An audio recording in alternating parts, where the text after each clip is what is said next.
ना हो भले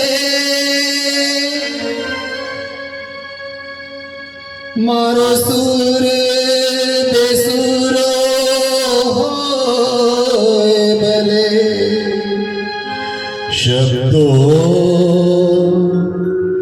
शब्दो मळे के ना मळे मारे वार्ता तमारी करवी छे मुक्ति मळे के ना मळे मारे भक्ति तमारी करवी छे सेवा मळे के ना मळे मारे सेवा तमारी करवी छे मारे सेवा तमारी करवी छे मारे सेवा तमारी करवी छे।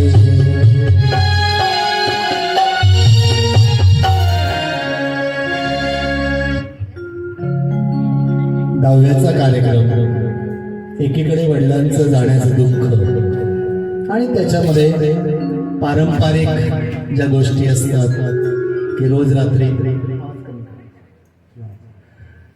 पारंपरिक ज्या गोष्टी असतात त्याच्यामध्ये इसको भी कम करो, जब मैं बात करूंगा तो इसको कम कर देना।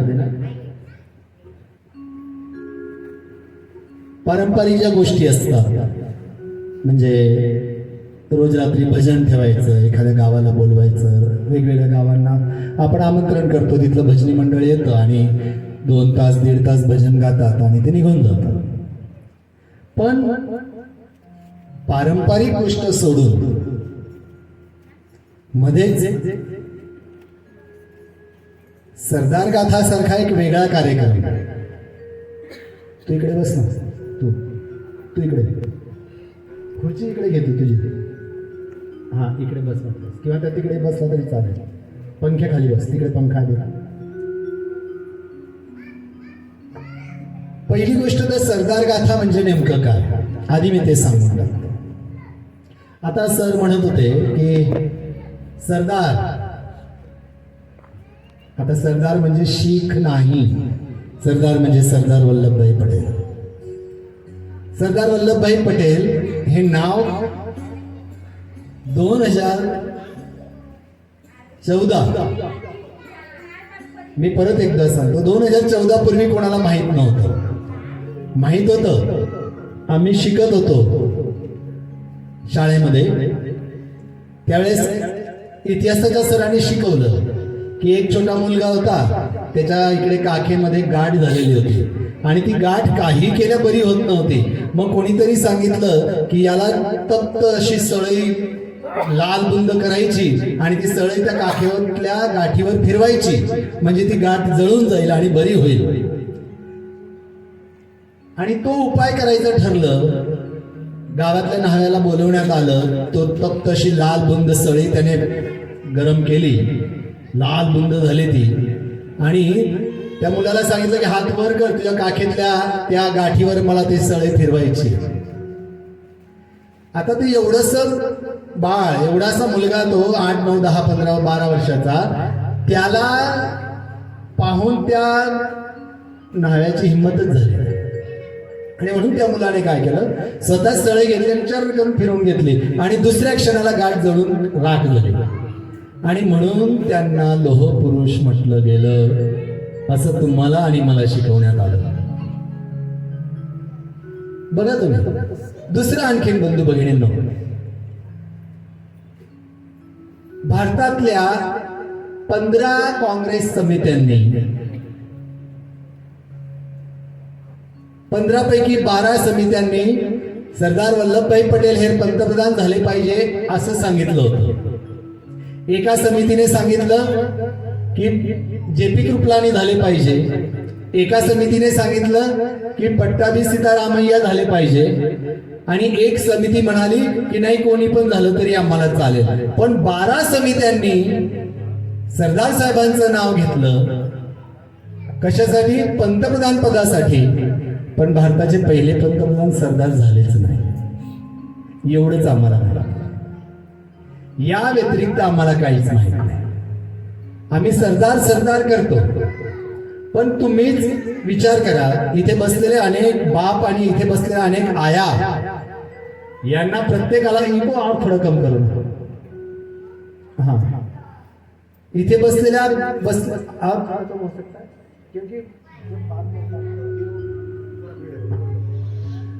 सगळ्या आई बापांना वाटतं की आपले मुलं खूप मोठे झाले पाहिजे. तिकडे खेळतात छोटे छोटे पिलं. प्रत्येक आईला वाटतं, प्रत्येक बापाला वाटतं की आपला मुलगा खूप मोठा झाला पाहिजे, आपल्यापेक्षा पुढे गेला पाहिजे, तो ऍक्शन मॅन झाला पाहिजे, तो सुपरमॅन झाला पाहिजे, तो यांच्यासारखा लोहपुरुष झाला पाहिजे, त्या आयर्न मॅन झाला पाहिजे. पण इकडे डॉक्टर बसलेले आहेत, आणखी कोणी डॉक्टर असतील, मेडिकलवर गोळ्या मिळतात शरीरामधलं लोह वाढवण्यासाठी, तर त्या गोळ्या घेऊन कोणी आयर्न मॅन नाही होत. जर तुम्हाला खरंच वाटतं की आपल्या मुलांनी आपल्यापेक्षा मोठं झालं पाहिजे, तर त्यांना शिवाजी ऐकवा, त्यांना रामायण ऐकवा, त्यांना महाभारत ऐकवा, त्यांना भक्तिविजय ऐकवा, त्यांना एपीजे अब्दुल कलाम सांगा, त्यांना डॉक्टर बाबासाहेब आंबेडकर शिकवा, अरे त्यांना सरदार वल्लभभाई पटेल शिकवा, रामायणातल्या गोष्टी त्याला शिकवा, तरच आपला मुलगा मोठा होईल. मी अगदी माफी मागून बोलतोय सगळ्यांची की काही भगिनींच्या, एखाद्या भगिनीच्या पोटामध्ये बाळ असतं, पोटात बाळ आहे, काही दिवसांनी बाळ बाहेर येईल, त्याचा जन्म होईल आणि ती भगिनी टीव्हीवर सिरियल बघते आणि टीव्हीवर पिक्चर बघते. काय बघते ती? पुष्पा, ॲनिमल. आता मला सांगा, ती जर सिरियल बघते, पिक्चर बघते, पुष्पासारखा चित्रपट बघते, तर मला सांगा, जन्म झाल्यानंतर ते बाळपण असंच म्हणायला झुकेगा नाही साला. आणि मग आम्ही बोंबलत फिरतो, मी अगदी जबाबदारीने बोलतोय, आम्ही बोंबलत फिरतो की हे जे तरुण मुली जरा लांब बसल्यात, आज का बरं त्यांना लांब बसवलं मला कळत नाही, कारण मला तुमच्याशी काहीच घेणं देणं नाहीये. मला तरुण मुलांशी आणि तरुण मुलींशी घेणं देणं आहे, कारण जे काही करणार तेच करणार आहे. आता आपण काय करणार? आता 50 तर होऊन गेली, आपण काहीच करणार नाही, जे करणार ते करणार. नेमके त्यांना मागे बसवून दिलं. पण तसं तर मागे बसलेले मुद्दाम मागे पण बसतात, त्याच्यात फायदा पण आहे बेटा. कारण मागे बसलं तर पहिली गोष्ट, लक्ष देऊन ऐकलंच पाहिजे असा काही नियम नाही. दुसरं, मागे बसलेल्याचे फायदे सांगतोय. मागे बसले तर केव्हा पण उठून जाता येतं, है ना. तिसरा फायदा, एखादं छोटं लेकरू असतं, हे मला नेहमी वाटतंय, हे जे व्हॉट्सअप असतं ना, हे व्हॉट्सअप आणि लहान मुलाचं डायपर सेम असतं. कारण आई सुद्धा डायपर मध्ये मध्ये बघत राहते, चेक करते, लिहिलो तर नाही धरू. तसं आम्ही पण मागे बसलेल्याचा हा आणखीन तिसरा फायदा, की पटकन मोबाईल उचलून कोनो मेसेज तो नाही आयो, लगेच बघ. पुढच्यांना मात्र जरा बिचाऱ्यांना कठीण असतं. पुढच्याला नाही समजलं तरी हसावं लागतं, पुढच्याला नाही समजलं तरी टाळ्या वाजवाव्या लागतात, पुढच्याला नाही समजलं तरी हा किती किती छान बोलताय असं करावं लागतं. तसं मागच्यांचा बराच फायदा आहे. म्हणून की काय मागे बसल्यात तुम्ही मला माहित नाही, पण मला माहिती ही कथा अशी आणि अशा माणसाची कथा आहे. मी सांगतोय म्हणून अजिबात नाही, मी ही कथा मांडतोय म्हणून अजिबात नाही. ही कथा ज्या माणसाची, ती कथाच अशी आहे की तुम्ही जोपर्यंत मी सांगत नाही की संपली कथा, तोपर्यंत तुम्ही उठणार नाही याची गॅरंटी देतो. कारण ही सरदार साहेबांची कथा, एका युग पुरुषाची कथा आहे. मी आत्ताच म्हटलं तुम्हाला की प्रत्येक आई बापाला वाटतं ना की आपला मुलगा आयर्न मॅन झाला पाहिजे, आपली मुलगी ते जगनभाई ते काय म्हणायचे, जॉनी जॉनी एस पापा इटिंग शुगर. जगनभाई जगनभाई हा पप्पा, हा दादा साखर खाईस नाही दादा, मुसडू गाड. आम्हाला त्याच्यात आनंद होतो. नाही, इंग्लिश मिडियमला टाका मुलांना, माझं काही नाही. सेमी इंग्लिश टाका, माझी काही मर्जी नाही. मराठी मिडियमला टाका, त्याच्यात माझा काही नुकसान किंवा फायदा नाही. पण मुलांना हे सगळं करत असताना मुलांना सरदार साहेबांची गोष्ट ऐकावा. आता मला सांगा की ज्या सरदार साहेबांच्या गोष्टी ऐकण्यासाठी आपण इकडे बसलात, त्या सरदार साहेबांचा 182 मीटरचा उंच पुतळा जो बनवलेला आहे तो कोणी कोणी पाहिला नाही? कोणी कोणी पाहिला नाही? 1, 1.5, 1.5, 2.5. हा म्हणजे पूर्ण हातवर नाही. मला वाटलं तर राजपिपल्यापर्यंत जाऊन परत आलेले की काय. बऱ्याच जणांनी पाहिला नाही. हे पोरांनो, मुलांनी ना आपल्या आईला पिन मारायची रे घरी जाऊन. हा, अजून 3-4 दिवस बाकीच शाळा सुरू व्हायला. आईला पिन मारायची आई, कारण मुलांचं जास्त आईशी कनेक्शन असतं आणि मुलींचे जास्त बापाशी असतं, है ना.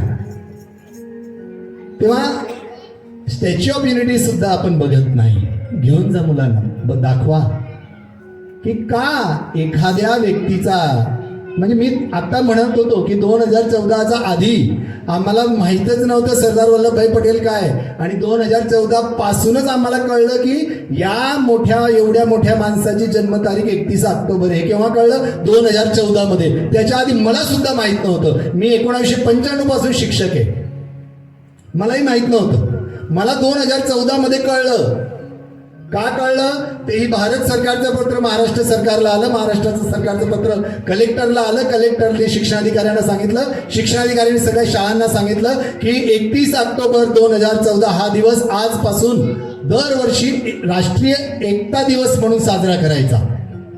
तेव्हा मला कळलं की 31 ऑक्टोबर सरदार वल्लभभाई पटेलांची जन्मतारीख आहे. आम्हालाही माहित नव्हतं. सॉरी 2014. आणि आणखीन एक घटना सांगतो. 2013 मध्ये म्हणजे 1 वर्ष आधी आणखीन एक घटना गुजरातमध्ये घडली होती, केवडिया या ठिकाणी. केवडिया आपण सगळे जाणतो. एकता नगर कोणी ओळखत नसेल, 1-2 ओळखत असतील एकता नगर म्हणजे काय, पण केवडिया सगळ्यांना माहिती आहे. कारण बडोद्याला जाताना आधी बस त्या केवडिया मधूनच जायची. तर त्या ठिकाणी केवडियाला एक घटना घडली. कुठलाही मोठा गाजावाजा केला नाही, पण त्या घटनेमध्ये धुळवत गाव सुद्धा, धुळवत गावाची माती सुद्धा आहे, लक्षात घ्या. तुम्हाला माहित नसेल तर सांगतो मी, काही लोकांना माहिती असेल की 2013 मध्ये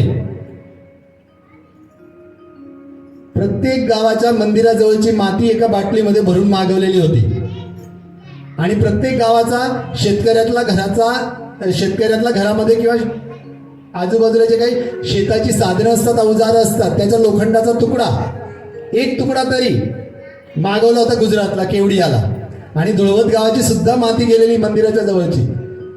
मूठभर माती असेल किंवा छोट्या बाटलीभर माती, आणि ती माती, ते लोखंड सगळं तिथे गेलं. आणि 2013ला एक पुतळा उभा करायचा उद्घाटन सोहळा झाला. एक उद्घाटन सोहळा झाला, गाजावाजा केला नाही, आणि 2018 मध्ये तो पुतळा उभा पण राहून गेला. 182 मीटर उंच. त्याच्या 6व्या दिवशी मी तिथे गेलो होतो उद्घाटन झाल्यानंतर, आणि तो भव्य पुतळा पाहून, आता मी स्वतः ड्रॉइंग टीचर असल्यामुळे एवढी मोठी मूर्ती म्हटलं ओबड-धोबड असेल. कारण आपण गणपतीच्या मूर्त्या बघतो, एवढीशी असते 6 फुटाची, तरी ती ओबड-धोबड असते. कुठे हाताचं हे जास्त असतं, कुठे बोटच बारीक असतात, कुठे सोंडच मोठी असते, कुठे एखादा कुठे ना कुठे फॉल्ट असतो मूर्तीमध्ये. मी पण आता 1.5 शाणा जास्त शिकलेलो, त्यामुळे मी म्हटलं की ओबड-धोबड मूर्ती असेल, एवढी मोठी मूर्ती, ती पण लोखंडाची. पण तुम्ही ज्यांनी बघितली त्यांना माहिती आहे की कुठेही ओबड-धोबड नाही. आणि बाप हो, काय मूर्ती आहे तिथे. जेव्हा मी पहिल्यांदा गेलो, मला वाटलं होतं की मी सरदार साहेबांच्या सहज अगदी छातीपर्यंत आणि चेहऱ्यापर्यंत हात फिरू शकेल, एवढी ती मूर्ती असेल, म्हणजे एवढं ते उंचावरून बघायची व्यवस्था असेल. पण जेव्हा मी तिथे गेलो प्रत्यक्षात, तेव्हा फक्त त्यांच्या चपलेच्या किंवा बोटापर्यंत, अंगठ्यापर्यंत मी हात लावू शकलो. तुम्हाला माहिती आहे सगळ्यांना. आणि नकळतपणे आमचे गृहमंत्री इथे बसले, मातावड दादा आहे आपला डोक्यावर, आणि फोटो काढला. हे केलं पाहिजे आपण. बाकी ज्या सरदारांचं मला गुणगान गायचंय, माझे सरदार एवढे मोठे होते, माझे सरदार कुबडी घेऊन चालायचे नाही, स्वयंभू आहे ना. त्यांच्या आधी कोणी होतं सरदारांना सरदार करणारं. आणि आश्चर्य वाटेल तुम्हाला, आजच्या कथेतून कळेलच की माझ्या सरदारांच्या नंतर सुद्धा कोणी नाहीये. हा, नाही म्हणायला त्यांच्या लहान भावाचे पंते आज हे सगळं काम करतायत आणि ते नंदुरबारच्या अगदी जवळ राहतायत. तुम्हाला आश्चर्य वाटेल ऐकून. ज्यांना माहिती आहे त्यांना काही आश्चर्य वाटणार नाही, ज्यांना माहीत नाही ते म्हणतील सर काही पण सांगतायत. मी अजिबात काही पण सांगत नाही. माझी सरदार गाथा अथक प्रयत्नातून मी तयार केलेली आहे. कुठल्याही यूट्यूबवरचे व्हिडिओ पाहून, व्हॉट्सअपवरचे ज्ञान घेऊन मी ते केलेलं नाही.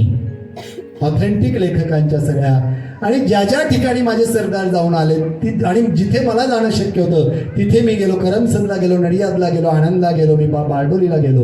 एवढंच नाही, सोरटी सोमनाथला जाऊन आलो, स्टॅच्यू ऑफ युनिटीला जाऊन आलो, अहमदाबादला जाऊन आलो, प्रत्येक ठिकाणी. आणि तिथली ऑथेंटिक माहिती गोळा केली आणि एक सरदार गाथा आपल्या पुढे मांडायला मी प्रारंभ केला. तर आजच्या या सुंदर अशा सरदार गाथेला आपण सुरुवात करूया. एक सुंदर गीत आम्ही आताच 31 तारखेचा आधी लॉन्च केलं यूट्यूबवर. काहींनी ऐकलं असेल, नसेल ऐकलं तर ऐका आता, आणि नंतर उद्या सकाळी यूट्यूबवर जाऊन त्याला लाईक करा, शेअर करा, सबस्क्राईब करा, खूप जणांना पाठवा. ते गाणं ऐका.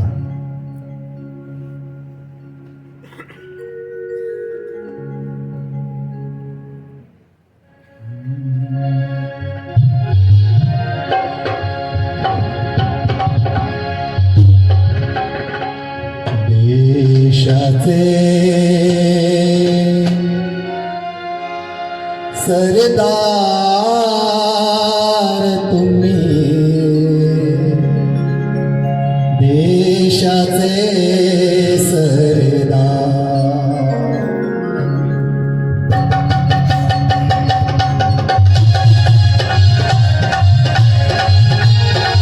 देशाचे सरदार तुम्ही, देशाचे सरदार, देशाचे सरदार तुम्ही, देशाचे सरदार, देशाचे सरदार तुम्ही, देशाचे सरदार. सदैव सती हृदयी आमच्या, सदैव सती हृदयी आमच्या, देशाचे सरदार, देशाचे सरदार तुम्ही, देशाचे सरदार, देशाचे सरदार तुम्ही, देशाचे सरदार.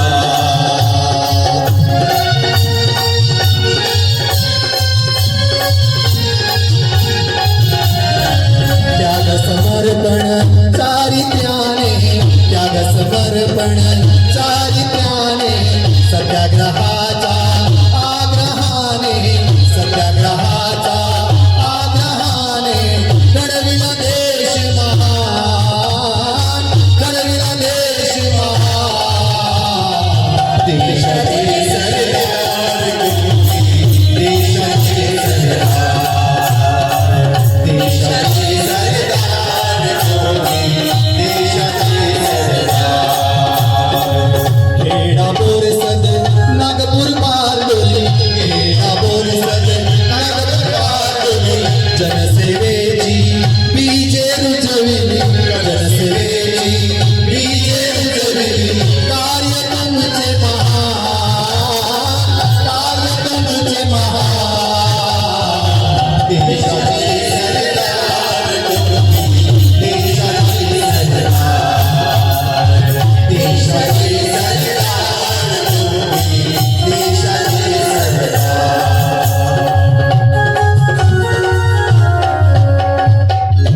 तुम्हाला दोघांना सांगतो, गाणी आज पूर्ण नाही होणार. हा, तुम्ही इकडे बघून घ्यायची बरं, कारण गाणीत जर गायत बसलो तर कथा एका बाजूला राहील. आणि मी तुम्हाला मुद्दाम सांगतो, आपल्या नंदुरबार जिल्ह्यामध्ये अनेक कवी आहे, मोठे मोठे. सगळ्या कवींना मी सांगितलं की मला सरदार साहेबांच्या जीवनावर आधारित काही कविता करून द्या, पण मायबाप हो, एकाही कवीने मला सकारात्मकता दाखवली नाही. अगदी जाहीररित्या सांगतोय. पण मला सरदार गाथा मांडायची होती आणि ती नुसतीच बोर करायचं नव्हतं. नाही तर तुम्ही म्हणा, एकदा तुम्हाला माहिती आहे हे तुला सगळ्यात जास्त विषय कुठला आवडत नाही? हिस्ट्री. कोणत्याही मुलीला विचारा, कोणत्याही मुलाला विचारा, कुठला विषय आवडत नाही? इतिहास. कुठला विषय आवडत नाही? जिओग्राफी. ज्याला जिओग्राफीच माहित नाही तो काय आपलं वैभव उभं करेल? ज्याला इतिहासच माहित नाही तो काय भविष्य काळ आपलं उभं करेल? इतिहास हा भविष्य काळाचा आरसा असतो, लक्षात ठेवा. इतिहास समजून घेतला पाहिजे. पण मुद्दाम या संजूबाई, इतिहास कळल्याशिवाय आपला भविष्य आपल्याला घडवता येणार नाही. आणि म्हणून लक्षात घ्या की सरदार साहेबांनी सगळ्यात आधी नेशन फर्स्ट हा जो नारा आहे, नेशन फर्स्ट, हे जे वाक्य हे सरदार साहेबांनी पहिल्यांदा वापरलं. हा शब्द सरदार साहेबांनी पहिल्यांदा वापरला की आधी राष्ट्र मग बाकी सगळ्या गोष्टी. आणि सरदार साहेबांच्या आणखीन एक 3 शब्द होते इंग्रजीतले, आय विल डू. आपलं तसं नाहीये, आय विल सी. जर मी तुमच्यापैकी एखाद्याला किंवा एखादीला सांगितलं की बेन तुमच्या घरी लग्न असेल ना तर गायला मला आणि माझ्या बायकोला बोलवा, आम्ही आपल्या गुजर समाजाची सगळी गाणी गाऊ. मागच्या वर्षी आलो होतो तिकडे, त्या बाजूला लग्न होतं तेव्हा मी आलो होतो. तर नाही नाही नाही देख सू बघू, we will see, I will see. Sardar साहेबांचं तसं नव्हतं. सरदार साहेबांना आय विल सी नाही, आय विल डू. मी करणारच हा मंत्र होता, लक्षात घ्या. इथे तरुण मुलं बसले, छोटे मुलं छोट्या मुली बसलेल्या आहेत. मी एक विनंती करतो, हेमंत पाटीलला विसरून गेले काही फरक नाही पडणार, पण माझ्या सरदारांनी सांगितलेल्या काही गोष्टी नका विसरू. सरदार साहेबांनी आपल्याला 3 आणखीन मंत्र दिले. पूर्ण सरदार साहेबांचे जीवन चरित्रभर त्यांनी 3 गोष्टी सांगितलेल्या. पहिलं, तुमचं काळीज सिंहासारखं ठेवायचं, सिंहासारखं काळीज ठेवा, ही पहिली गोष्ट. दुसरी गोष्ट, सत्य मांडायला घाबरू नका, ही दुसरी गोष्ट. सत्य मांडायला घाबरू नका. आणि तिसरी सगळ्यात महत्वाची गोष्ट, घरातली गोष्ट घरात ठेवा. पहिल्या 2 गोष्टी विसरले तरी चालेल, तिसरी खूप महत्वाची, घरातली गोष्ट घरातच ठेवा. जगनभाई सुरुवातीला आमच्या घरी यायचे म्हणे, काय हेमंतभाई तुम्ही पण त्या वहिनींना पण संगीत शिकायला लावून दिलं, तुम्ही त्यांना पण गाणं गायला लावून दिलं, काय त्याचा फायदा होतो तुम्हाला? तेव्हा मी रोज विचारायचे ते. मग त्यांना एके दिवशी मी सांगूनच टाकलं, जगनभाई कसं आहे, ती पण गाणं शिकते, मी पण गाणं करतोय. आमचं जेव्हा भांडण होतं ना तर आजूबाजूवाल्यांना वाटतं की हे भांडत नाहीये, हे गाणं गात, ते गाणं गात. आणि म्हणून मी पण जगनभाईने आणखीन एक वाक्य वापरलं की लोक काय म्हणतील. म्हणू दे ना काही पण, लोक तर काही पण म्हणतील.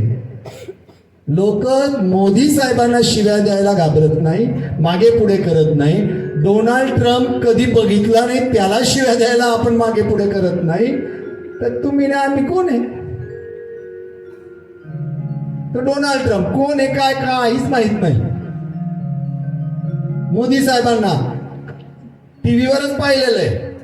पण मी तुमच्यापेक्षा खूप नशिबाने, मी आणि आम्ही माझ्या विद्यार्थ्यांसह आम्ही मोदी साहेबांच्या समोर गाणी गाऊन आलेलो आहे. 2016 साली मोदी साहेबांचं सहीचं पत्र आम्हाला मिळालं. हा, आणि म्हणून ही सगळी पुण्य आहे त्या माता सरस्वतीची. आणि मग या ठिकाणी सरदार साहेबांनी सांगितलेल्या 3 गोष्टींपैकी एक तरी गोष्ट लक्षात ठेवा, घरातली गोष्ट घरात ठेवा, बाकीचं जाऊ दे चलित. बऱ्याचदा तुलना केली जाते की सरदार साहेब आणि पंडित जवाहरलाल नेहरू. एकदा गांधीजींनी स्वतः सांगितलं होतं की आपला सुंदर असा उंच असा पिसारा फुलवून नाचणारा सुंदर असा मोर म्हणजे जवाहरलाल नेहरू. आपला सुंदर पिसारा फुलवून नाचणारा मोर म्हणजे जवाहरलाल नेहरू. आणि एखादी संघटना चालायला पाहिजे, त्यासाठी सतत राबणारा, सतत काम करणारा नोकर म्हणजे सरदार, असं मी नाही, गांधीजींनी सांगितलंय. आणखीन गांधीजींनी एके ठिकाणी सांगितलंय की जवाहर हे अमूल्य रत्न आहे, जवाहर हे अमूल्य रत्न आहे. तर पक्ष आणि संघटना चालण्यासाठी जे इंधन लागतं ते इंधन म्हणजे सरदार. आणि तुम्ही आम्ही सगळे जाणतो बाप हो, आम्हाला दिवा दिसतो ना, पण दिव्याला उजेड प्राप्त करून देणारी ज्योत मात्र आपल्याला दिसत नाही. ती जी सतत जळत असते, ते तेल जे सतत जळत असतं ते आपल्याला दिसत नाही, आपल्याला फक्त झगमगाट दिसतो. आणि म्हणून ती दिव्यातलं जे तेल आहे, जे इंधन आहे, जे सतत जळत असतं, गाडी दिसते पण जळणारं पेट्रोल कोणाला दिसत नाही, बस ते इंधन म्हणजे माझे सरदार. आणि तुम्हाला काय सांगू, मी आताच बोललो की सरदार हे फक्त स्वयंभूच आहे, कोणाच्या कुबड्या घेऊन माझे सरदार मोठे झाले नाही. आणि आणखीन एक महत्वाची गोष्ट, आजची सरदार गाथा मांडत असताना मला कोणालाही सरदारांपेक्षा कमी दाखवायचं नाहीये, कारण माझे सरदार स्वयंभू होते, स्वयंभू होते, त्यांना कोणाच्या कुबड्यांची गरजच नाही. आणि म्हणून पाटीदार कुटुंबामध्ये जन्माला आलेला हा मुलगा सरदार वल्लभभाई झवेरभाई पटेल, भारत स्वतंत्र झाला तेव्हा 562 संस्थानिकांना, आता इतिहास आवडत नाही म्हणून हे सगळे शब्द कळणार नाही सगळ्यांना, बाकीच्यांना कळतील, बाकीच्यांच्या डोक्यावरून जातील, जसं वर्गात जातात तसं. संस्थानिक म्हणजे राजे, राजे म्हणजे त्यांचं राज्य, त्यांचं राज्य म्हणजे आजच्या भाषेमध्ये देश. 1947 मध्ये जेव्हा भारताला स्वातंत्र्य मिळत होतं तेव्हा तब्बल भारतामध्ये 562 देश होते. या 562 देशांना सुद्धा ब्रिटिशांनी स्वतंत्रता दिली. 20-40% भारत त्यालाही स्वातंत्र्य दिलं. आणि भारतातून 2 तुकडे वेगळे झाले, एक पूर्व पाकिस्तान आणि एक पश्चिम पाकिस्तान, त्यांनाही स्वातंत्र्य दिलं. समजा काही मिनिटांसाठी असं समजा की सरदार वल्लभभाई पटेल नावाचा माणूस अहमदाबाद मधून दिल्लीला गेलाच नसता, तर काय झालं असतं, तर काय झालं असतं की या ठिकाणी आमचे सेलवासून आलेले भाऊ आहेत बसलेले, आमचे VSGMचे बंधू, सेलवासला जायला त्यांना विजा काढावा लागला असता. रविभाई सेलवासला आहेत, त्यांना सेलवासला जायला विजा काढावा लागला असता. राजपिपल्याचा पुढे जाण्यासाठी सुद्धा विजा काढावा लागला असता. छत्रपती संभाजीनगर औरंगाबादला जाण्यासाठी विजा काढावा लागला असता. सोरटी सोमनाथला जाण्यासाठी तर किती देशांचा विजा लागला असता याचा अंदाजच नाही. का नाही? कारण त्यावेळेस 562 जे राज्य होते, संस्थानं होते, त्याच्यापैकी 222 राज्य फक्त गुजरातमध्ये होते. 222, विचार करा तुम्ही. गोंडल नावाचं गाव आहे, सगळ्यांना माहिती आहे, अगदी छोटंसं, भारतातलं सगळ्यात छोटं राज्य होतं, ते छोटा देश होता. त्याचं वार्षिक उत्पन्न होतं फक्त 500 रुपये त्या काळी. पण त्याच भारतामध्ये 562 देशांपैकी 562 संस्थानिकांपैकी एक संस्थान असं होतं जे त्यावेळेस जगात सगळ्यात श्रीमंत होतं, हैदराबाद. लक्षात ठेवा. आणि किती श्रीमंत होतं हे, तर जेव्हा 1947 ला पाकिस्तान स्वतंत्र झाला भारतामधून, तेव्हा बॅरिस्टर जिना याला तिथल्या मीर उस्मान अलीने, हैदराबादचा जो राजा होता, त्याला त्यांच्या भाषेत नवाब म्हणतात, आपल्या भाषेत आपण राजा म्हणतो, त्याने 20 करोड रुपये रोख दिले होते. कशासाठी? की आता तू वेगळा झालेला आहे, मग तुला मदत म्हणून 20 करोड घे. आणि या मीर उस्मान अलीला भारतामध्ये राहायचं नव्हतं, त्याला त्याचं हैदराबाद स्टेट हे पाकिस्तानशी जोडायचं होतं. आता तुम्ही जरा विचार तर करा. आणि मी म्हणतो हैदराबाद का बरं? तिथे जवळ बडोदा आहे, सगळ्यांना माहिती आहे. बडोद्याचा राजा म्हणत होता की बडोदा माझं राज्य हे मला पाकिस्तानशी कनेक्ट करायचं आहे. इमॅजिन करा की खरंच बडोदा पाकिस्तानशी कनेक्ट झालं असतं तर पाकिस्तानची भिंत कुठपर्यंत राहिली असती आता? सातबाऱ्याच्या अलीकडेपर्यंत. विचार करा तुम्ही, काय भयानक आहे. आणि म्हणून बंधू भगिनींनो, माझ्या सरदारांनी जे काम केलंय ते अफलातून काम केलेलं आहे, लक्षात ठेवा. आणि आणखीन बरेच मोठे लोक बसले. तारकेश्वर भाई प्रिन्सिपल साहेब या ठिकाणी बसले, अभिनव विद्यालयाचे, आमच्या सरदार गाथेमधले सरदार गाथा समितीचे उपाध्यक्ष आहेत ते. तर आणि तुम्ही सुद्धा सगळे शिकलेले. गंमत बघा काय, आम्हाला गजनी शिकवला, आम्हाला गजनी शिकवला, पण त्याच हरामखोर गजनीने सोरटी सोमनाथाचा मंदिराची केलेली धुळधाण मात्र आम्हाला कोणीच शिकवली नाही.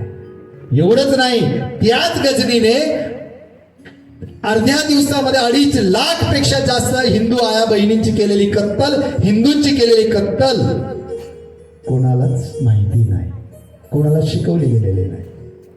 लक्षात ठेवा.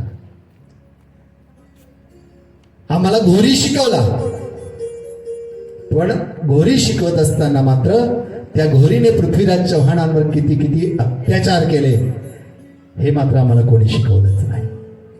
आम्हाला कुतुबुद्दीन ऐबकाने बांधलेला दिल्लीचा कुतुब मिनार शिकवला, पण त्याच कुतुब मिनारच्या शेजारी असलेला लोहस्तंभ मात्र आम्हाला शिकवलाच नाही.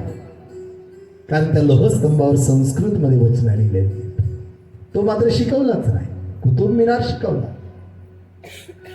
एवढंच नाही, आम्हाला ताजमहाल शिकवला. अनेक जण नवीन नवीन लग्न झाले का फिरायला जातात आणि ते ताजमहालला मुद्दाम जातात आणि तिथे फोटो काढतात, सेल्फी काढतात. ताजमहाल काय मी तुम्हाला सांगतो, अगदी क्लिअर सांगतो. मी तिथे 3, 4, 5 वेळेस जाऊन आलेलो आहे. पहिल्यांदा मी अगदी मध्येपर्यंत गेलो, दुसऱ्यांदा फक्त दारापर्यंत गेलो आणि नंतरच्या 3 वेळेस मात्र फक्त बाहेरच्या गेटवर उभा राहिलो. का? कारण मुलं होते शाळेचे, ते कुठे पळायला नको म्हणून मी तिथे गुरखा बनून राहिलो होतो. ताजमहाल काय नीट समजून घ्या. स्मशान आहे, जिथे मुर्दे गाडले जातात त्याला स्मशान म्हणतो. आम्हाला ताजमहाल शिकवला, पण माउंट अबूच्या दिलवाड्याच्या मंदिरातल्या अतिशय सुंदर अशा जैन लेण्या ज्यांनी पाहिल्या नसेल तर बघा, ज्यांनी बघितल्या असेल तर त्यांना खरं वाटेल की त्या माउंट अबूच्या जैन लेण्या दिलवाड्याच्या इतक्या अप्रतिम सुंदर याने नटलेल्या आहेत की आपण इमॅजिन नाही करू शकत.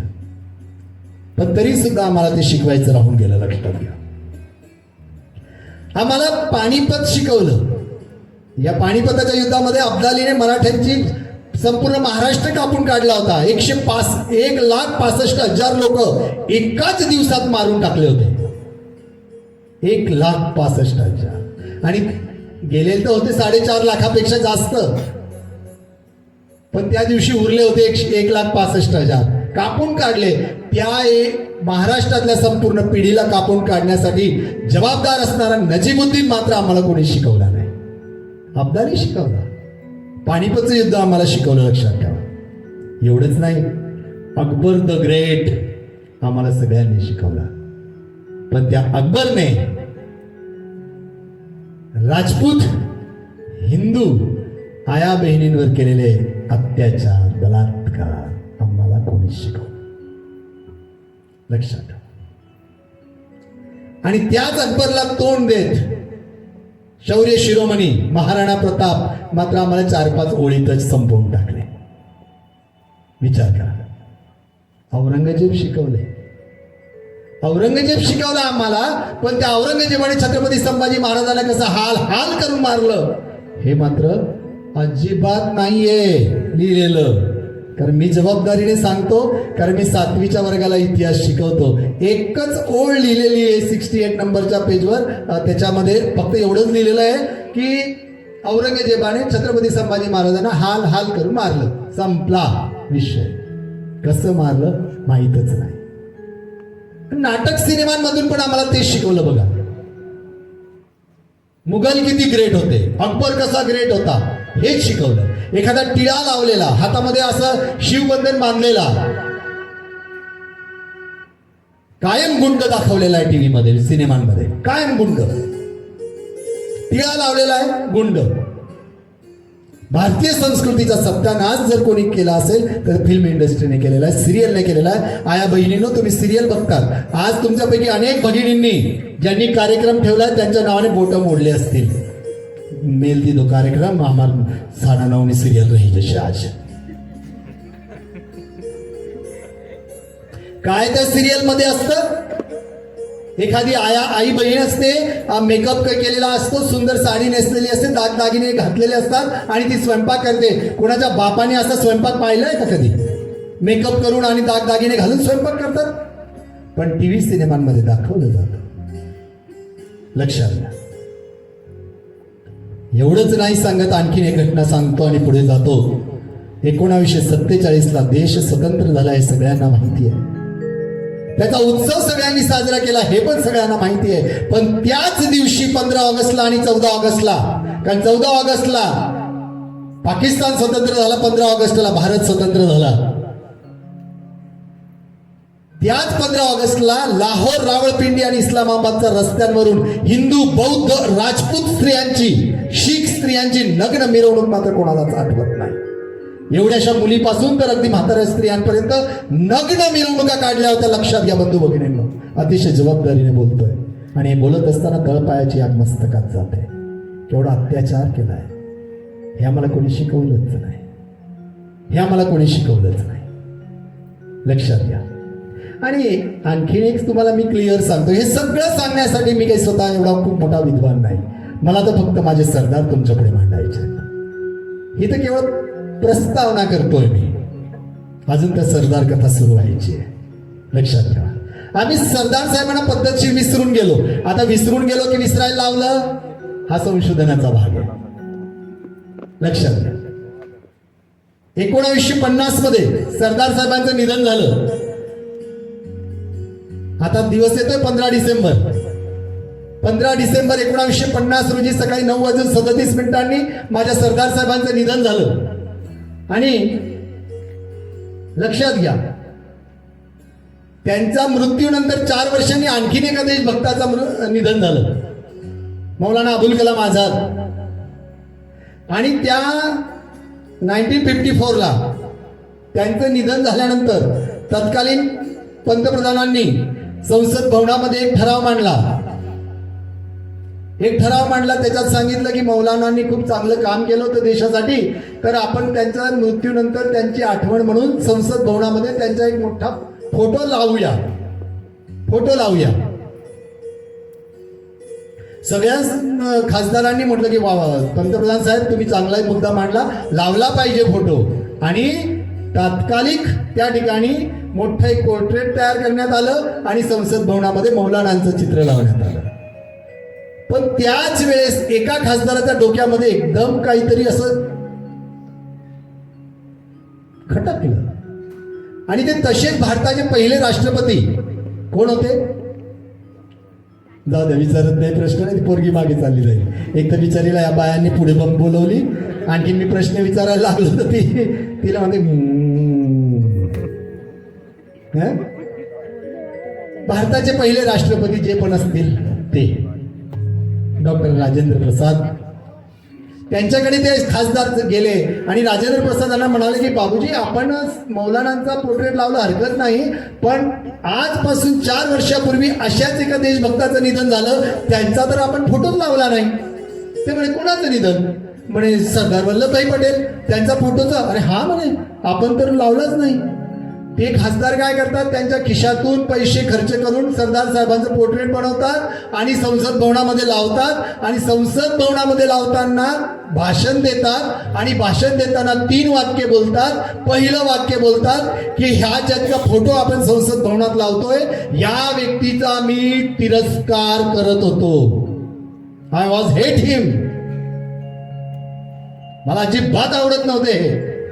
तिरस्कार करत होतो, शिव्या देत होतो मी यांना. दुसरं वाक्य बोलतात की एक वेळ अशी आली की या माणसाचा मी तिरस्कार करायचं बंद केलं. आणि तिसरं वाक्य बोलतात की आज मी या माणसाला देवतेपेक्षाही जास्त मानतो आणि प्रचंड प्रेम या व्यक्तीवर करतो. आता तुमच्या सगळ्यांचा प्रश्न डोक्यामध्ये प्रश्न आला असेल की हा व्यक्ती होता तरी कोण? हा खासदार होता तरी कोण? आता गंमत आणखीन ज्या व्यक्तीने स्वतःच्या पैशाने पोर्ट्रेट बनवलं, जो म्हणतो की मी तिरस्कार करत होतो, जो म्हणतो की मी तिरस्कार करायचा बंद केला, जो म्हणतो की मी आता त्यांच्यावर प्रचंड प्रेम करतो, अशी व्यक्ती बोलणारी कोण होती? खासदार होती. कोण होती? नुसती खासदार नव्हती, तर ज्या खासदाराचं राज्य, म्हणजे खासदार म्हणजे आधी राजे होते आणि त्या राजाचं राज्य या सरदार साहेबांनी भारतात विलीन करून घेतलं आणि त्या राज्याला राज्याशिवायचा राजा केला, ते जिवाजीराव शिंदे. आता तुमचा प्रश्न पडला असेल की जिवाजीराव शिंदे कोण? तुमचं जरा जवळचं नातं जिवाजीराव शिंदे.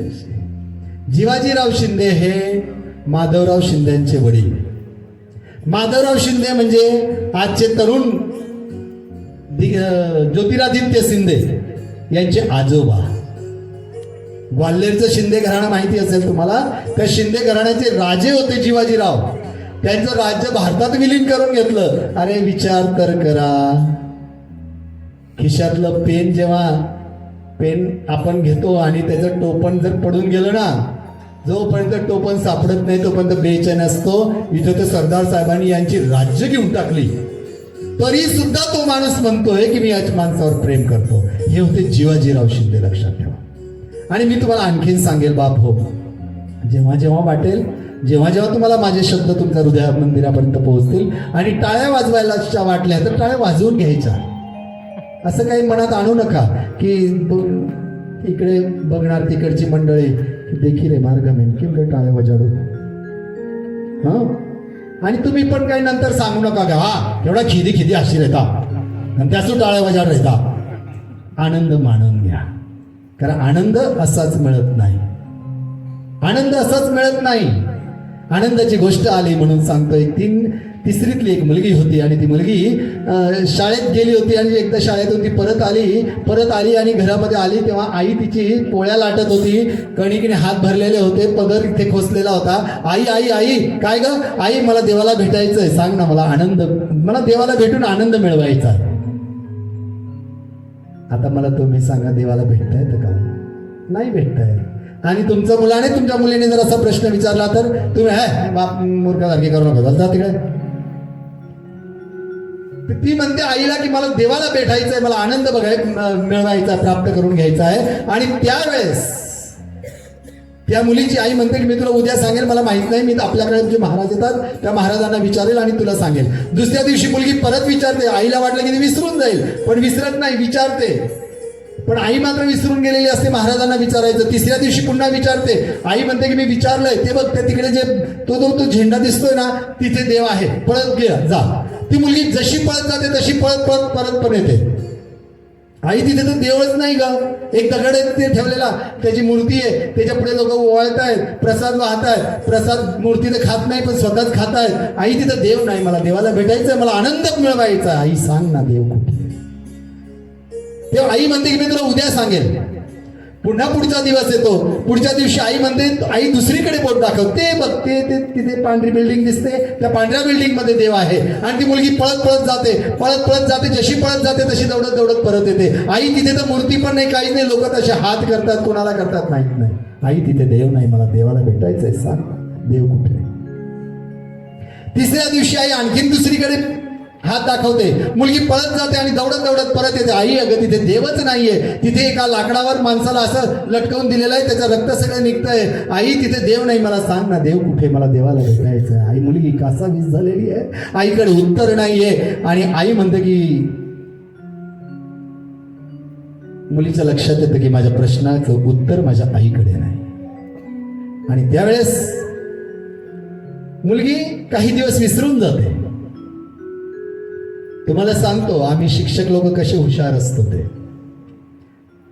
मी असं छान पण शिकवतोय, सुंदर शिकवतो आणि मध्येच एखाद्या मुलाने जर मला प्रश्न विचारला ना, मी त्याला म्हणतोय छोटा मध्ये बोलतोय, तर बाकीच्या सगळ्यांना वाटतं की वा याला असंच पाहिजे, आगाऊपणा करता मध्ये सर शिकवता शहाणपणा करतोय, सगळ्यांना आनंद होतोय.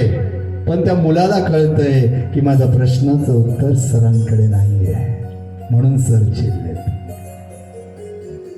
मुलीचं तसंच झालं. पण काही दिवस असे पास झाले आणि एके दिवशी मुलगी आली. आई पोळ्या करत होती, हाताला कणिक लागलेली होती, पदर खोसलेला होता. आई आई आई काय ग? आई मी आज देवाला पाहिलं. आई आज मी खूप आनंदी आहे. काय बोलली? आई मी आज देवाला पाहिलं. आई मी आज खूप आनंदी आहे, आई मी आज देवाला पाहिलं. त्या आईला टेन्शन आलं. हात तसेच धुतले, पदराने पुसले, सोफ्यावर मुलीला बसवलं, कपाळावर बोट हात ठेवले. बेटा तुला ताप आलाय का? बेटा तू कुठे पडली होती का? तुला कोणी मारलं का? कोणी रागावलं का? काय असं काय बोलतेस तू? आई मी आज देवाला पाहिलं, आई मी आज खूप आनंदी आहे, आई मी आज देवाला पाहिलं. बस एवढंच म्हणते मुलगी. आता शेवटी आईने कंटाळून विचारलं, ओके ठीक आहे, तू देवाला पाहिलं, आता मला सांग देव कुठे पाहिला तू? कारण तुम्हालाही माहिती आहे देव असा दिसतच नाही. मनी असे ठाव म्हणे देवा मला पाव, देव बाजारच्या भाजीपाला नाही हो, देव अशाने पावायचा नाही हो. हा? आपल्या परिवारामध्ये एक सुंदर भावगीत आहे की देव कसा आहे. आईच्या मायेतून, बाबांच्या प्रेमातून, गुरुजींच्या नजरेतून माझ्याकडे बघणारा देव आहे कसा, माझ्याकडे बघणारा देव आहे कसा, हा देव तरी आहे कसा, पाहू त्याला कोठे कसा. असा देव. आई म्हणते तू देवाला पाहिलं, सांग मला कसा देव. तेव्हा ती मुलगी म्हणाली, आई आज आमच्याकडे एक कार्यक्रम होता, तू दिलेला डबा खायला मला वेळ मिळाला नाही. जेव्हा शाळा सुटली तेव्हा मी रस्त्याने येताना तू दिलेली बिस्किटं खात येत होती. आई जेव्हा मी शाळेत पासून काही अंतरावर आली, आपल्या घरापासून काही अंतरावर होती आई, त्यावेळेस आई मी रस्त्याच्या बाजूला एक म्हातारीला बसलेलं पाहिलं. ती म्हातारी रडत होती, ती म्हातारी सुरकुतलेल्या चेहऱ्याने रडत होती, सगळे केस विस्कटलेले होते, साडी फाटलेली होती. आई ती खाली बसलेली होती भर उन्हामध्ये आणि आई ती भीक मागत होती, तिला खूप भूक लागलेली होती. आई येणारे जाणारे सगळे तिच्याकडे बघत होते, ती सगळ्यांना हात जोडून सांगत होती की आई मला काही कोणीतरी खायला द्या, खायला द्या, खायला द्या. पण आई तिला कोणी खायला देत नव्हतं. आई मी जेव्हा तिच्या हातावर बिस्किट ठेवले ना तू दिलेले, आई मी तू दिलेले बिस्किट जेव्हा मी तिच्या हातावर टेकवले आई, तेव्हा ती हसली. आई मी तेव्हा तिच्या चेहऱ्यामध्ये देवाला पाहिलं. आई मी तिथे देवाला पाहिलं. एवढीशी 3 वर्षाची बाबू. इकडे म्हातारी विचार करते की एवढे मोठे मोठे लोक येत आहेत जात आहेत, सगळ्यांना मी हात जोडते, भीक मागते, जेवायला द्या, खायला द्या म्हणते, पण कोणी देत नाहीये. ही एवढीशी मुलगी आली, हिला काय अक्कल, हिने मला बिस्किट दिले. नक्की देव आहे, नक्की देव आहे. हा असा आनंद मिळवायचा असतो. आणि मला तर या ठिकाणी सरदार साहेबांच्या या सगळ्या गोष्टी समोर तुमच्या पुढे माझ्या सरदारांचं कार्य मांडायचंय. मला माहिती वेळ कमी आहे माझ्याजवळ, कारण ही कथा तशी 12 तासांची कथा आहे. तुम्ही म्हणणार की सर तुम्हाला 2 तास दिले एवढे भरपूर आहे, जास्त काय अपेक्षा करू नका. पण मी आणखीन पुढे जाऊन म्हणेल, बाप हो तुम्ही 2 तास दिले ना, मी तुमचा जन्मभर ऋणी राहील, जन्मभर ऋणी राहील. कारण एकच आस, एकच ध्यास घराघरात आणि मनामनामध्ये सरदार, बाकी काहीच नाही. फक्त मला तुमच्या मनामध्ये, तुमच्या हृदया मंदिरापर्यंत मला माझे सरदार पोहोचायचे, बाकी काही नको मला. कळलं पाहिजे ना. ज्या भागातून 1252 साली आम्ही इकडे आलो, खेडा जिल्हा सोडून, आनंद, नडियाद आणि बोरसद आणि त्या सगळ्या भागातून, ज्याला चरोतर म्हणतात, जसं आपण खानदेश म्हणतो तसं ते चरोतर, त्या चरोतरच्या भूमीतून जसे आपण 1200 मध्ये इकडे आलो.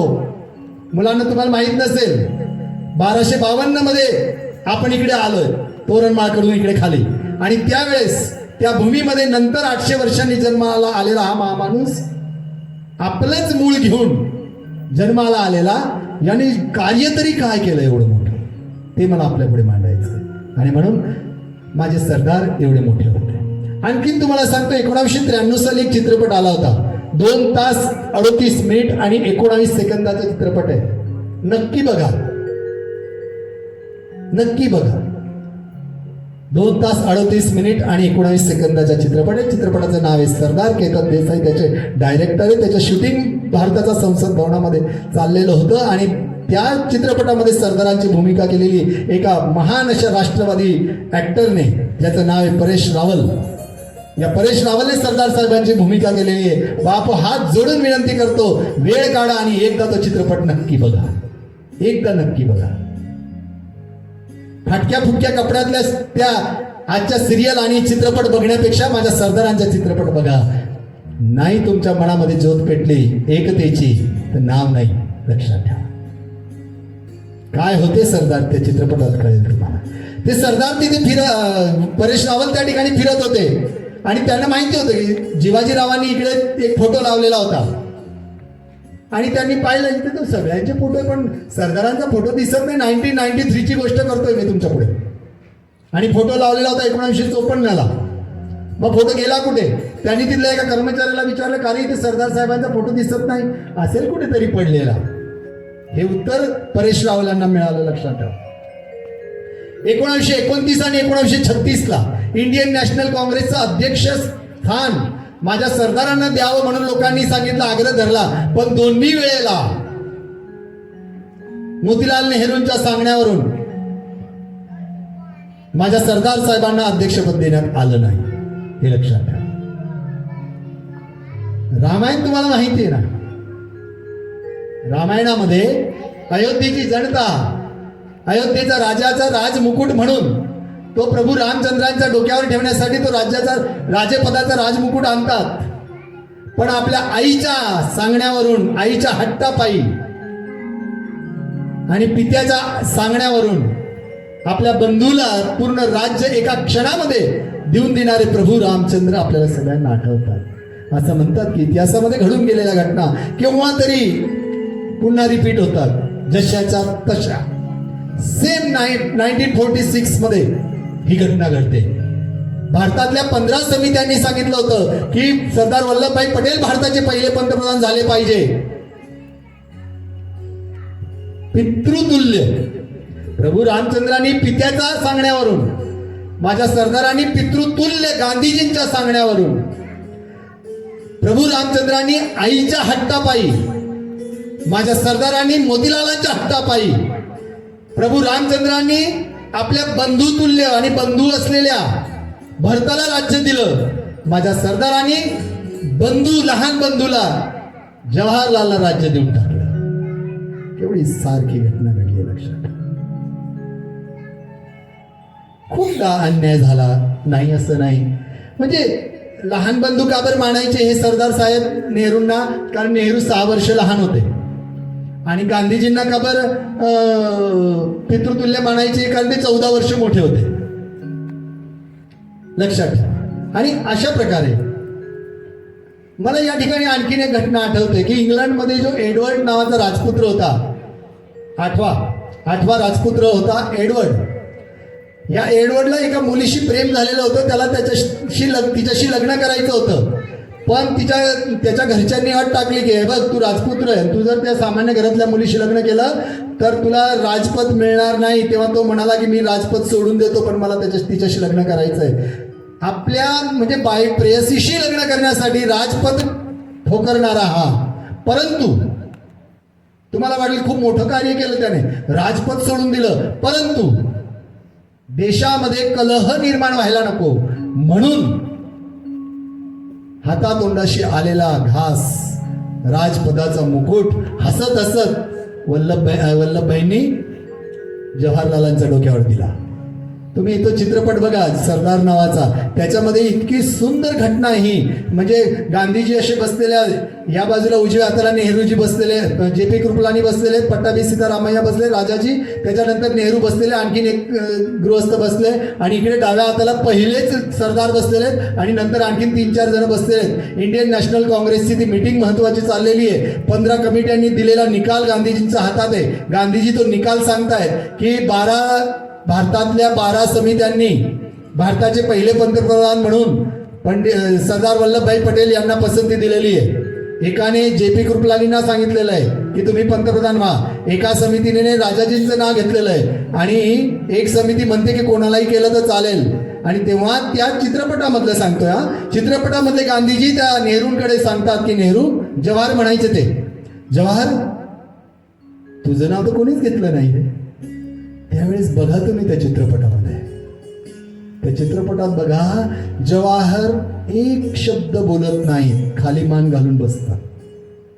आणि त्याच दुसऱ्या क्षणाला गांधीजी पेन घेतात हातात गांधीजी जसे पेन घेतात तसे माझे सरदार डोळ्यावर चष्मा लावतात, खिशातून चष्मा काढतात आणि डोळ्यावर ठेवतात.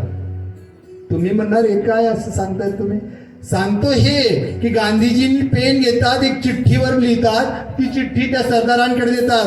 जेव्हा गांधीजी पेन घेतात तेव्हा सरदारांना कळून जातं की ही चिठ्ठी आपल्यासाठीच येते आणि ती चिठ्ठी सरदारांना येते. सरदार ती चिठ्ठी वाचतात, खिशामध्ये ठेवतात आणि त्याच मीटिंगमध्ये जाहीर करतात की भारताचे पहिले पंतप्रधान म्हणून मी माझं नाव मागे घेतो आणि मी जवाहरला पाठिंबा देतो. विचार करा, विचार करा तुम्ही. म्हणजे काय आणि किती कसा अन्याय झाला हे मला इथे सांगत बसायचं नाही, तरी सुद्धा काही गोष्टी तुमच्या पुढे या मांडल्या गेल्या पाहिजे. आणि एक शेवटचं सांगून पुढे पळतो की 1991ला बघा, आता इथे गंमत बघा, 1950 मध्ये 1950 मध्ये माझे सरदार गेले आणि 1991 मध्ये किती वर्ष झाले तब्बल? हा सांग ना, मी झोपू नाही देणार हा कोणाला. हा मी झोपू नाही देणार, मध्येच उठवून देईल. लक्षात घ्या, 41 इयर, 41 वर्ष. 41 वर्षांनी भारत सरकारला आठवलं की सरदार वल्लभभाई पटेल नावाचा एक माणूस होता, त्याने काहीतरी काम केलेलं आहे, चांगलं काहीतरी केलंय, तर त्याला भारतरत्न देऊया. 91 मध्ये, तेव्हा 91चं वर्ष असं होतं की अर्ध्या वर्षामध्ये नागगौडा का कोणी, देवेगौडा पंतप्रधान होते आणि नंतर चंद्रशेखर होते पंतप्रधान. तर चंद्रशेखरांच्या काळामध्ये माझ्या सरदारांना भारतरत्न अवॉर्ड घोषित झाला. त्या भारतरत्न सोबत आणखीन 2 जणांना भारतरत्न मिळाला. एक एक होतं मोरारजी देसाई यांना आणि दुसरे होते भारताचे आणखीन एक पंतप्रधान जे झाले होते राजीव गांधी यांना. या तिघांना मरणोत्तर भारतरत्न द्यायचं ठरवलं. आणि गंमत म्हणजे बघा, 1954 मध्ये 2 जानेवारी 1954 मध्ये भारत सरकारने पहिल्यांदा भारतरत्न पुरस्कार दिला. दुसऱ्या वर्षी तो पुरस्कार ज्यांनी द्यायला सुरुवात केली त्याने स्वतःला घेऊन घेतला. नाव कोण? हा नाही, तुम्ही खूप हुशार, मला माहिती सगळं. मी मात्र थोडासा अडाणी आहे, मला ते नाव काय आठवत नाही. तेव्हा ज्याने सुरू केलं त्याने दुसरा पुरस्कार घेऊन ठेवला. त्याला माहिती असं पुढे आपल्याला मिळणार नाही, पण त्याने स्वतःच घेऊन टाकला.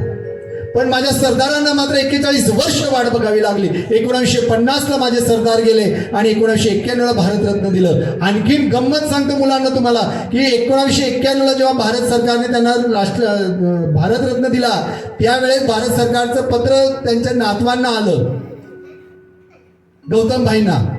Hemprabha, sea face, marine drive, Mumbai या त्यांच्या घरी पत्र आलं की आम्ही तुमच्या आजोबांना भारतरत्न पुरस्कार देतोय, तर तुम्ही पुरस्कार घेण्यासाठी या.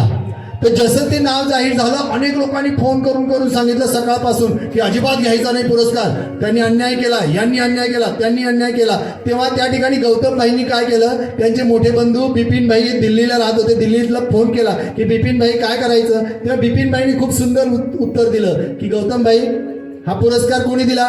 भारत सरकारने. एखाद्या पक्षाने दिला का? नाही. एखाद्या समाजाने दिला का? नाही. भारत सरकारने दिलेला आहे ना, मग तो पुरस्कार आपण सन्मानाने स्वीकारूया. आणि तो पुरस्कार स्वीकारण्यासाठी दिल्लीला ते गेले. आता इथे आणखीन एक गंमत सांगतो तुम्हाला. ज्या वेळेस गौतमभाई दिल्लीला जाणार होते, तर त्यांचा जो मुलगा होता त्याचं नाव होतं केदार. आता केदारला शाळेतून सुट्टी मिळवायची होती, म्हणून शाळेमध्ये रजेचा अर्ज पाठवला की आम्हाला 2 दिवसाची सुट्टी द्या. त्या प्रिन्सिपलने सांगितलं की सुट्टी मिळणार नाही, इंग्लिश मीडियम, मिळणार नाही सुट्टी. आता जायचं कसं? मग शेवटी नाईलाजाने शाळेला कळवा